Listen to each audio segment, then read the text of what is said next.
Alright, and welcome back to Pokemon Blue. In the last episode, we defeated Brock, and we made our way to this Pokemon Center, and we talked to this shady dealer who gives a Magikarp. Woohoo, Magikarp! Actually, you should be saying woohoo because Magikarp can turn into one of the best Pokemon in Gen 1, Gyarados. Yeah, Gyarados is actually really interesting. It's a water flying type. It's more of a physical attacker in later games, but in this game it's not too bad. But Magikarp, you are stuck with it for a while. The only move that it gets when you get it is Splash, and you are stuck with that until level 15 when it gets the so powerful Tackle. Oh yeah, it's a splash that hurts. Yep. Actually, that'd be Flail. Yeah. So just to forewarn people, all we're gonna be seeing is just Mount Moon. Yeah. And we run into nothing but Zubats. Oh, you bought repels, didn't you? You can't get repels in that part of the Yeah. Come on, the game's first gen. Well, in Fire Red Leaf Green, you can buy repels before going to Mount Moon. Thank God for that. In Red and Blue, you have to wait until Cerulean City till you get any kind of repels. Meaning that you were stuck with random encounters for a while in this area, so now, be ready for that. Now I did cut out a lot of the random encounters, at least the most of which we've already seen. So there's not going to be too much random encounters. It's just going to be more about me taking on the trainers that are in there. Now, I might have said this before, I might have not, but I was originally only going to show off the required trainers you have to fight in Mount Moon. But to Danielle's request, she wants me to show off every single trainer there is to fight in Kanto, so I would do as such. Yeah, the reason being is that if you're playing along with us and you're playing this game for the first time, you might want to just know what all the trainers have just so you're better prepared, and if you don't know your way around this game like he does. Alright, fair enough. I wasn't going to show off the required trainer in case you just rather not deal with too many different trainers. But then again, you know, at least it's nice to show off what each trainer is capable of, I suppose. Yeah. So yeah, as you saw right there, I jump cut from that random encounter because that was another Zubat. Alright, so next Pokemon we gonna have to fight in this one from this last. Pokemon. Well, Pokemon because of this last. Yeah. Clefairy. Now, we didn't go over the differences between Jigglypuff and Clefairy, so we'll go over it right now. Jigglypuff is a more offensive variant, but with low defense and high HP. Clefairy, while it might not have as high HP, and maybe not as good necessarily physical offense, is much more of a special tank. Yeah. So right now, if you watch Charlie Conroy, he's using a Clefairy on his team Platinum, so... Oh yeah, he wants to turn that thing into Clefairy. He got it from Clefairy. He named it Supernova. Yep. Actually, Clefairy is a lot more well-rounded, I think, than Jigglypuff, personally, because of stats. Because the stats are a little bit better, overall. I find it to be a bit better, personally. Yeah. Plus, another thing, too, is if you do want to raise a Jigglypuff for your own team, turn this into a Wigglytuff, I would recommend you wait until it learns either Body Slam, Rest, or Double Edge. You can wait for either one. Maybe you can learn all of them. It's up to you. But if you do make it learn Double Edge, I think it learns Double Edge at around level 39 in Gen 1. You can turn this thing into a Wigglytuff. And Wigglytuff can definitely dish out the punishment, and it has the HP to do it, but again, its defenses are very low, so it's definitely a bit of a glass cannon. Well, Clefairy doesn't want to learn its good moves. It learns stuff like Double Slap, Minimize, Metronome. Metronome. It does get Light Screen. I guess if you want Light Screen to be a bit more defensive, but to be honest with you, if I catch a Clefairy, I can pretty much evolve into Clefable right away because Clefable can learn a lot of TMs. Huh. And you get Team Rocket here. Yep, Team Rocket. This game's villains. Pretty much. They come back in Gen 2. Yeah. Primarily they'll just have poison types such as, and long ground types such as Sandshrew, you'll get Zubat, I think it's the occasional Grimer. You might get a Rattata here and there. Yeah, but really nothing too spectacular, nothing to write home about. Yeah, nothing really. They're just basically your average run-of-the-mill Pokemon that you can grab. As you can see here, Santac is screwing with me because I can't hit for crap. Yay! That's Sand Attack. There we go. I get, and I don't even get the kill. I don't get the KO. Oh, jeez. You missed what, like 2 times in a row, I think. Maybe 3, and it's still spamming sand attack. Oh my god, sand attack. And I still get a tackle in. What the hell? And a critical hit. Oh my god. You deserve that. I deserve to be trolled? No, you deserve the crit. That too. You do not deserve to be trolled, I'll say that much. Oh my god. No, I say the same thing for you if you were playing this. Okay. Now, normally, in yellow version, you want to have a Mankey with you because they do tend to bring Rattatas along with you, but because this is blue version, I don't have that luxury right now. So, actually, if you really want a good substitute, you can catch a Geodude in this place and then just let it tank the normal hits for a little while. Yeah, it's actually not a bad idea. Well, Golem's not bad in general, at least in Gen 1 wasn't bad, but But there's so many weaknesses. You've got ice types, you've got ground types, water, grass, Gen 2 onwards steel, it's just... Don't forget fighting. That too. Yeah, I know. Rock Ground's not exactly a great type in terms of defense because you have a lot of weaknesses, like you say. Yeah. But it is a combo that you cannot resist either one or the other fully. There's never been a type in Pokemon history that you can resist both Rock and Ground. Huh. Like you can say, well, what about Gligar? Well, it's part flying. Flying types are weak to Rock, while Ground resists Rock. Yeah. So it takes neutral damage. For example, right. So there's always that offensive presence about them. Okay, so we're gonna run to this next Pokemon trainer here. He's gonna have a bunch of electric types. If you got ground type and it's got ground type move, then you're kind of pretty much set. Well, actually, the funny thing about electric type Pokemon is the only weakness is ground, but it's a hell of a weakness to have when you think about it. Yep. You're immune to basically Thunder Wave. Well, it's one way you can get around paralysis in case someone tries to hit you with Thunder Wave. You're immune to that. And you get the confusion proc. You can also be immune to Volt Switch. Yep.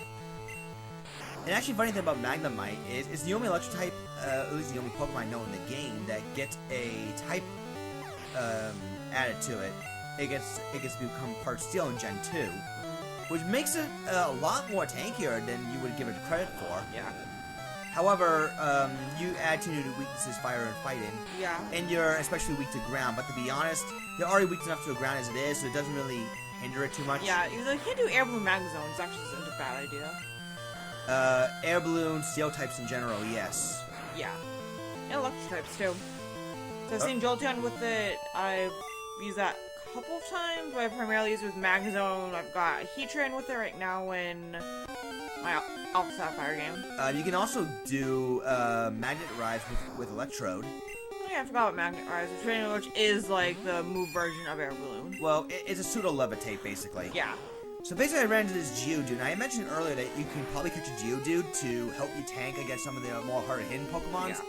This is actually what I'm doing here. Now, I don't think that I'm going to have Golem as part of my team, but for the sake of Pokedex, I am going to be catching as many Pokemon as I can, maybe all of them, maybe. I do want to show off the completed Pokedex.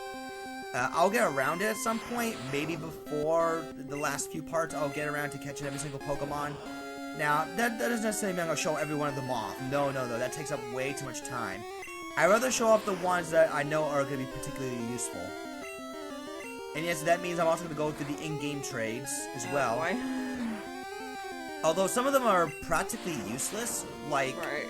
For example, in blue, you already can get your own female Nidoran, but in red, if you can't find it for some reason, you can always trade it to get a female Nidoran. You can also trade it to get a Nidorino. Oh, cool. You have to get like a Nidorino. So this thing is 1 foot 4 inches, and how is it 44 pounds? It's a rock. It can be heavy. True.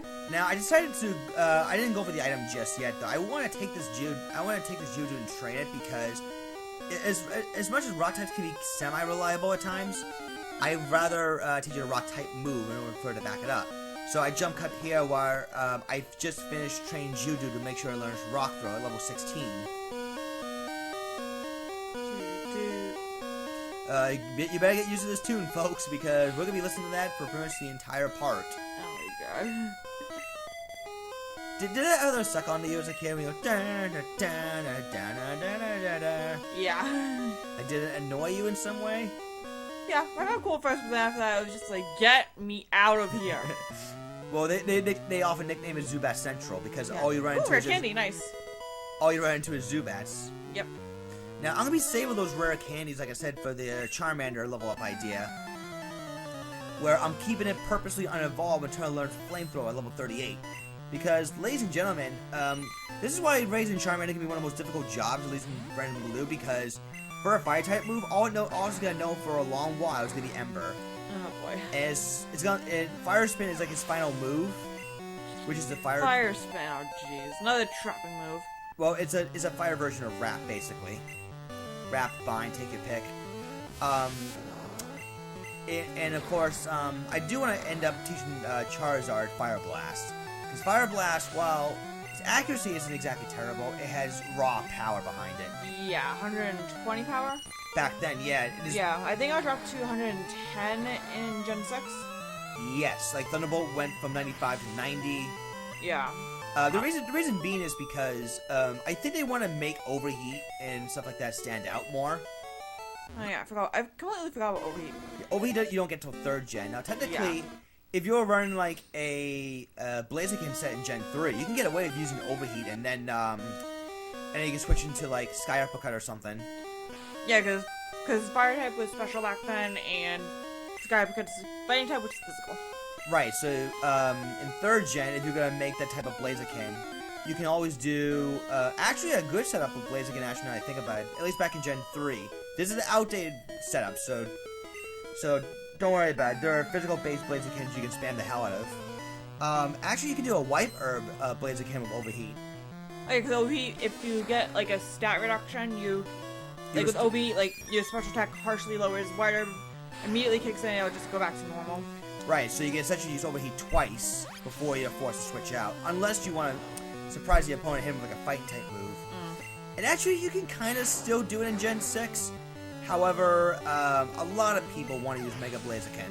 Yeah, Mega Blaziken is amazing. It's Speed Boost, which raises your speed by 1 stage. So I like doing Blaziken is Mega Evolve, Protect, just to get that immediate speed boost off. Alright, and we didn't talk about Oddish and Bellsprout before. But Oddish is more of the special variant of the 2 Grass Pokemon exclusives. Yeah, and Bellsprout's more of the physical variant. Although Bellsprout Special isn't terrible either. Yeah. It's just that Oddish is a lot more viable. They both can use draining moves like Mega Drain. Vileplume actually stands out as the only Pokemon in this generation that can use Petal Dance. Huh. Just like, I think there's only 2 Pokemon that can learn Leech Seed, and that is Bulbasaur and Execute. And Team 1, which I think is... Mega Punch. Mega Punch, yeah. Now, Mega Punch is actually a really useful move to teach your Pokemon early on. And look at that, it's a frickin' Paris. Paris, the one that has has 2 quad weaknesses. Just like Rock Ground, Bug Grass is not exactly a great type in either by any means. Yeah. You can quad resist Ground, which is actually a bit rare. And Bug. Not Bug, Grass. Grass, yeah, that's pretty much it. And I inadvertently ran from it because I was trying to catch it, but I got a little trigger happy. Fail. Oh well, losing out on a Paris is not a big deal. And another Rocket Grunt. So this Rocket Grunt's got another Zubat, so we've got Pikachu, or Butterfree's case, just either use Thunderbolt or Thundershock or Confusion. Thunderbolt, really? I can get a Thunderbolt TM this early, really? Tell me more. Oh my god. Oh, actually, no, technically you can cheat that by trading the Pokemon, teaching a Thunderbolt, trade it right back. Oh yeah. You could do that, technically. Could technically do that, but we're not gonna do that. No, as you guys can tell, I'm playing this off the N64 Pokemon Stadium. Oh, Confusion. Yay, Confusion worked for me. Yay! At least this once. I think it's happened a couple of other times, we just haven't mentioned it. Yeah, Confusion is a status effect where you have a chance of hitting yourself in Confusion. It's a typeless 30 power physical move. Right. Combine that, though, you can combine that with Poison or Toxic or Burn. Yeah, Toxic Fusion and Parafusion, which is good. You can use Thunderwave Confuse Ray, Toxic Confuse Ray. Toxic Confuse Ray, I know Golbat can do it. Umbreon can too, in Gen 2. Yes. You can combine that with Mean Look and Baton Pass if you wanted to. Wait, I think Baton Pass Gen 2 carries over Mean Look? Yeah. Okay, that's what I thought. Alright, so the youngsters here, we didn't go over them a while ago, but they're more the physical variants of the junior trainers. Junior trainers tend to use a bit more bulkier, semi-bulkier. Yeah. The youngsters tend to be a bit more Power-based. power-based. Yeah, like power with a mixture of speed, but they're not using anything exceptionally rare at all. This is more the common run-of-the-mill type of Pokemon. I'm surprised that Red Rattata didn't use Quick Attack that time, because I'm expecting like a critical hit somewhere and my Pikachu gets knocked out. I know. That'd be fun. That would actually kind of be funny. Yeah, funny for the AI, not funny for me, because I'm gonna be like, oh god damn it. Yep. But thankfully though, I get a critical hit off the bat, which is great. And I managed to defeat the youngster. Yes, losing does stink. I know, but I know we all don't like to lose. As you see, I ran into so many random encounters already. I had to, again, cut out chunks of video footage. Oh, Moonstone. Moonstone, yes. If you got Fairy or Jigglypuff when you want to evolve them, that'd be, or any Nidorinos and Nidorinos. Now that's a Moonstone you can find here. But actually, the funny thing with the Moonstone evolution, like you mentioned before, if you get like a Nidorino or Nidorina, you do want to evolve them immediately to Nidoking, Nidoqueen, respectively. Double kick, I think, right? No. Not double kick, Well, double kick you can get in Gen... Well, double kick you can learn in Gen 1, Red, Blue, and Yellow, but Red and Blue, you don't learn double kick until like really late. Right. And even if double kick is like a mediocre fighting type move. Right. What you really want to do, honestly, is just evolve it immediately to either Nidoking or Nidoqueen. At level 23, Nidoking gets Thrash, which is basically the normal version of Outrage. Yeah. And for Nidoqueen, level 23, she gets Body Slam. Body Slam is one of my personal favorite normal type moves. It's great for inflicting heavy damage and impossible paralysis proc. Yes. So you get two for the price of one, Grandma. Now, again, if you have Squirtle or Bulbasaur, you should be able to make mincemeat of the hikers, but I can't do that right now. I don't have either a water or a grass type with me. Unfortunately. You can't get well, technically I have a magic card, but that doesn't count yet. No, because magic card doesn't have any water type moves. No, and it can't even learn freaking water gun. That's sad. But then again, it's a fish. It can't exactly spit out water, so I guess it can make sense. I guess. But yet Rattata can learn water gun. Oh my god. That makes no sense. Like, Rattata, use water gun! Oh boy, and the joys of TM Gen 1 being awful. Well, Gen 1 had a lot of awful movesets, actually. They gave to a lot of the gym leaders. No, not all. I mean, well, Misty has a kick-ass Starmie. Yeah, but... whose version of Misty, we'll get to with Misty in maybe the next part or two, but whose version of Misty do you think was harder, Red, Blue, and Yellow, or Fire, Red, Leaf, Green? Probably Fire, Red, Leaf, Green. Because it's Swift, so you can't spam double team? Yep. Alright, now this is why I recommend you bring a Geodude with you, because this trainer has Eradicate. And Eradicate is a really hard hitter, especially at this point. Yeah. So basically here, you either have to hope to God you have like an evolved Pokemon ready to take on this thing, or you bring a Rock type. Eradicates are really no joke at this point. They hit hard with Quick Attack and Hyper Fang. Yeah. Tackle! They was not very effective. Now, again, I wish I had like a fighting type along with me, but because this is in Pokemon Yellow. Yeah, because this is in Pokemon Yellow. Actually, in Pokemon Yellow, they removed that Rocket Trainer. Thank God. In Mount Moon. I think they... No. They gave that Rocket Trainer a different setup. That's what I was thinking. Oh, there's one more Rocket Trainer, actually, you fight. There's actually one more Rocket Trainer that you do fight. In this one that, well, it's near the, Cave of the Fossils. In Yellow, they removed that and replaced with Justine James.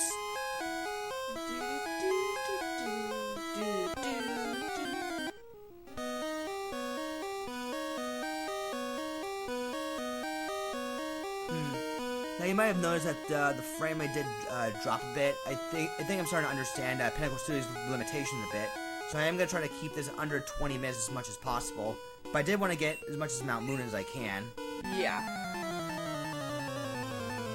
So I do apologize for that happening. I'll try to, It was doing that last video a little bit too. So I didn't bring it up. I kind of forgot to do that. Yeah, that's the unfortunate price you pay for trying to do videos that are longer than 15 minutes. The frame rate does drop a bit.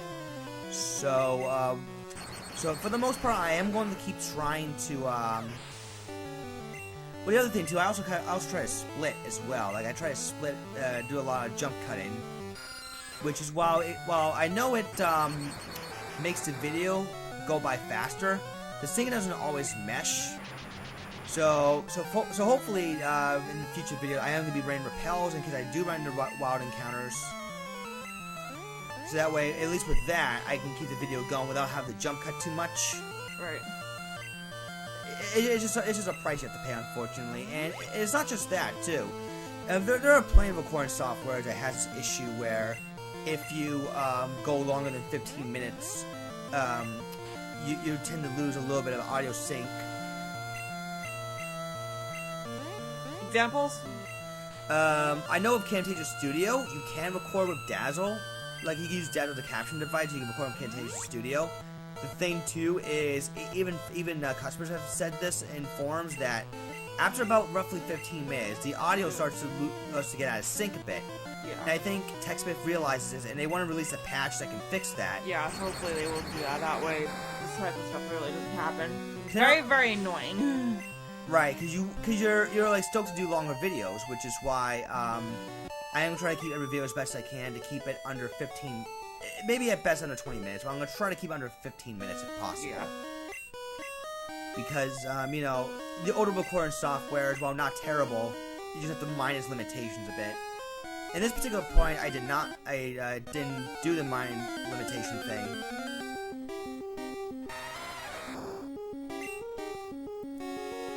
Now I'm hoping that using Windows Live Movie Maker can fix that a little bit.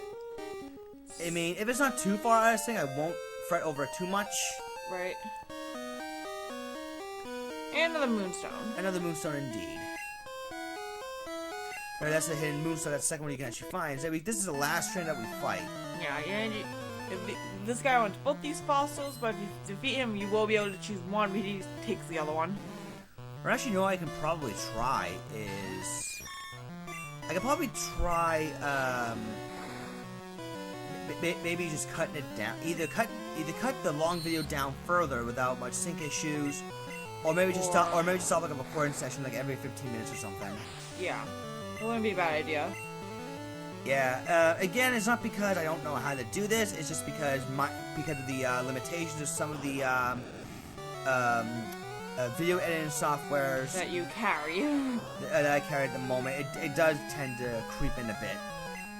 So the only thing to watch out for really is just the time limit is all.